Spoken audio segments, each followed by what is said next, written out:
নমস্কার, সকলকে জানাই আমার নতুন একটি ভিডিওতে অনেক অনেক স্বাগত। আর এখন আমরা রয়েছি সালারের কাছে বা বীরভূম জেলার সোনারুন্দি রাজবাড়ি। একটা ঐতিহাসিক জায়গা এবং আশা করছি সবাই নামটা মোটামুটি শুনেছো যে সোনারুন্দি রাজবাড়ির নাম, এবং সেটাই আজকে দেখার জন্য এসেছি।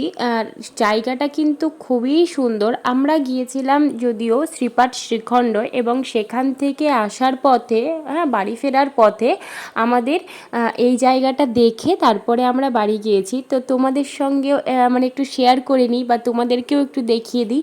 এই যে আমরা চলে এসেছি সোনারুন্দি রাজবাড়িতে। এখন দুপুর বেলায় প্রচণ্ড রোদ, দেখতেই পাচ্ছ।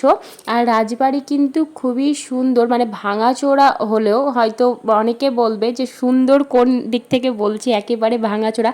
এই ভাঙাচোরা জিনিসের মধ্যেও কিন্তু খুবই সুন্দর রয়েছে। তো চলো প্রথমেই এখানকার মানে সোনারুন্দি রাজবাড়ির যেটা মেন দেখার বিষয়, যেটা যদিও আমার শোনা কথা, তবুও তোমাদের সঙ্গে একটু শেয়ার করছে। মানে এই পুকুরটা, ঠিক আছে, এই পুকুর এখানে নাকি মানে প্রচুর মাছ রয়েছে, এবং মানে মাছ বলতে কি বলো তো, এমনি রুই কাতলা মাছ, ঠিক আছে, মাছ এই মাছ মানে সাধারণ মাছই রয়েছে, এবং এখানে নাকি মাছের রানী থাকতো, ঠিক আছে।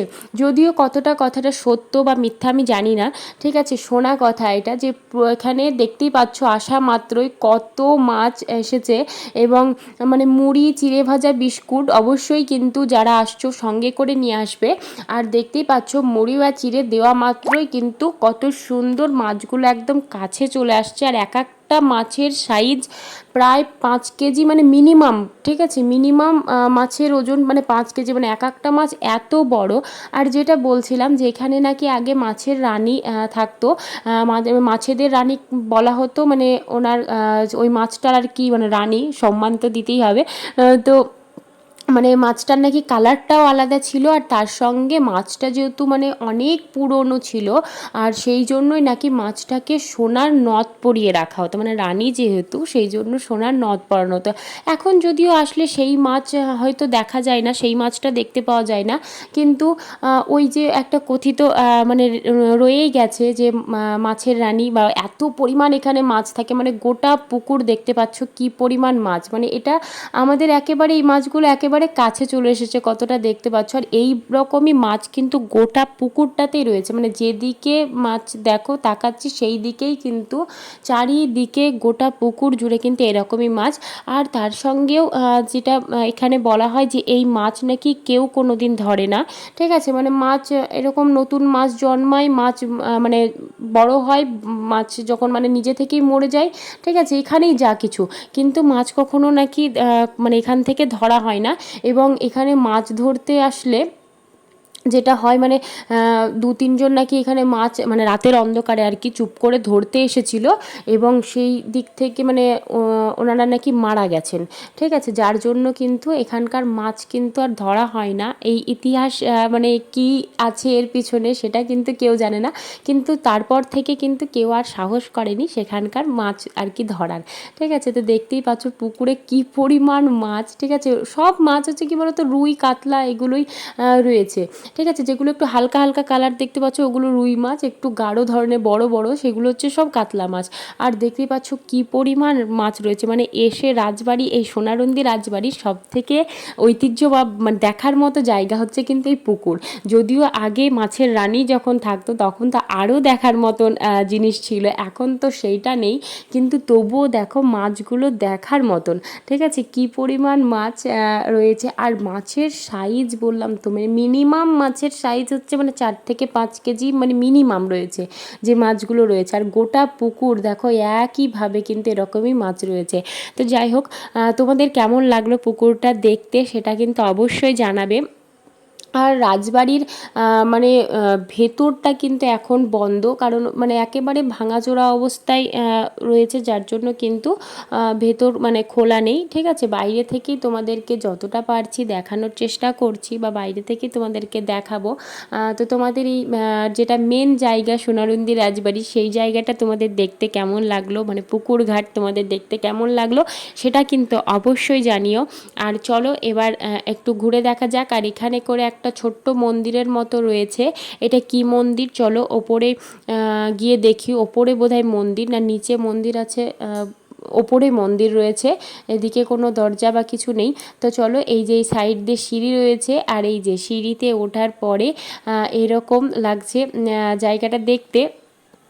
আর এখানে রয়েছে শিব মন্দির, এটা একটা, ঠিক আছে, শিব ঠাকুর। আর এত পরিমাণ রোদ এখানে তা বলার নেই, মানে দুপুরবেলা কি পরিমাণ আর কি রোদের তাপ এখন, সেটা তো তোমরা সবাই ফিল করছো, সবাই জানো। আর সেই রোদের মধ্যেই মানে ঘুরতে বেরিয়েছি বলতে কি, শ্রীখণ্ড থেকে যাওয়ার পথে তো দেখে তো যেতেই হবে। তো সেটাই দেখছিলাম আর কি। এখান থেকেও দেখো, এত উঁচু থেকেও দেখো মাছগুলো কিন্তু খুব স্পষ্টভাবেই বোঝা যাচ্ছে, মানে এত পরিমাণ মাছ রয়েছে যে এখানে কিন্তু খুব সুন্দরভাবেই মাছগুলোকে বোঝা যাচ্ছে। তো চলো, মানে মোটামুটি তোমাদেরকে চারপাশটা দেখিয়ে দিলাম। এবার তোমাদেরকে শিব মন্দির বললাম, তো শিব ঠাকুরের দর্শনটাও করিয়ে দিই।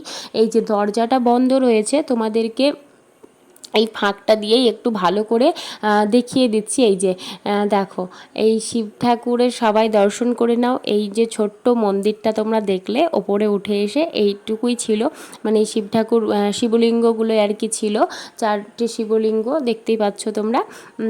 আর তারপরে হচ্ছে মন্দিরের চারপাশটা, মন্দির বলছি, রাজবাড়ির চারপাশ তো তোমাদেরকে ঘুরেই দেখালাম। রাজবাড়ির চারপাশটাও তোমাদের কেমন লাগলো সেটাও কিন্তু অবশ্যই জানাবে।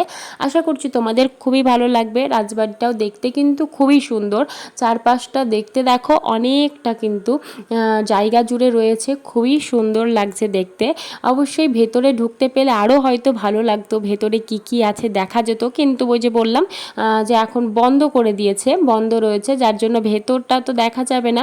তো বাইরে থেকেই কিন্তু দেখতেও কিন্তু বেশ সুন্দর লাগছে। একেবারে যে ভাঙাচোরা মানে যে কোনো রকমের তা কিন্তু নেই, বেশ কিন্তু মানে রয়েছে দেখো অনেকটাই, এগুলো এই চারপাশগুলো সব ভেঙে গেছে, কিন্তু ওই জায়গাগুলো কিন্তু খুব সুন্দরভাবেই রয়েছে, ঠিক আছে। তবে অবশ্যই অনেক দিন যেহেতু পুরনো জিনিস, অবশ্যই দুর্বল হয়ে গেছে, দুর্বল, সেই জন্যই হয়তো ভেতরে অত বেশি প্রবেশ করতে দেয় না।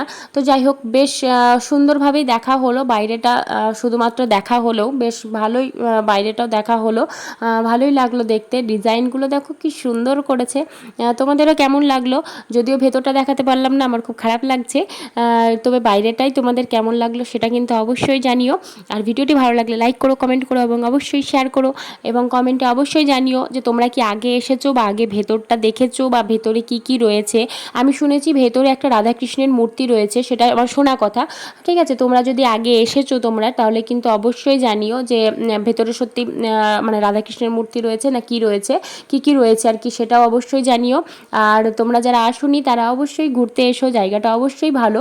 আর এই যে রাজবাড়ির পাশেই একটা রয়েছে অনাথ আশ্রম, যে জায়গাটাও দেখতে কিন্তু খুবই ভালো লাগলো, সোনারুন্দি অনাথ আশ্রম এই জায়গাটা ছিল। তো চলো, রাজবাড়ি তো দেখা হয়ে গেল। আমরা খুব বেশিক্ষণ যে ছিলাম তা নয়, অল্প সময়ের মধ্যে জায়গাটা কিন্তু খুবই সুন্দর। এই যে পুরো প্রাঙ্গণটা হচ্ছে এরকম, আর ওই ছায়াতে অনেকে এখন মানে বসেছিল, বসে বসে গল্প করছিল। তা আমরা আর বসিনি, আমরা মানে বাড়ি চলে যাব, তার জন্য আমরা বেরিয়ে পড়লাম। আর তোমরাও অবশ্যই জায়গাটায় ঘুরতে এসো। এমনি চারপাশটা কিন্তু খুবই সুন্দর, দেখতেই পাচ্ছ, পুরনো মানে জিনিসের মধ্যে পুরো জায়গাটার। এই যে এটা বললাম, যেটা অনাথ আশ্রম বললাম তোমাদেরকে, সেটা হচ্ছে এটা। তো সবটাই মিলে কিন্তু খুব সুন্দর ছিল সোনারুন্দি রাজবাড়ি। তোমাদেরও কেমন লাগলো অবশ্যই জানিও। আর তারপরে আমরা কিন্তু এবার সবুজ মাঠ দেখতেই পাচ্ছ, বাড়ির পথে এখন রওনা দিয়েছি। তো অবশ্যই আজকের মতন আসছি, দেখা হচ্ছে তোমাদের সঙ্গে আবার পরের ভিডিওতে।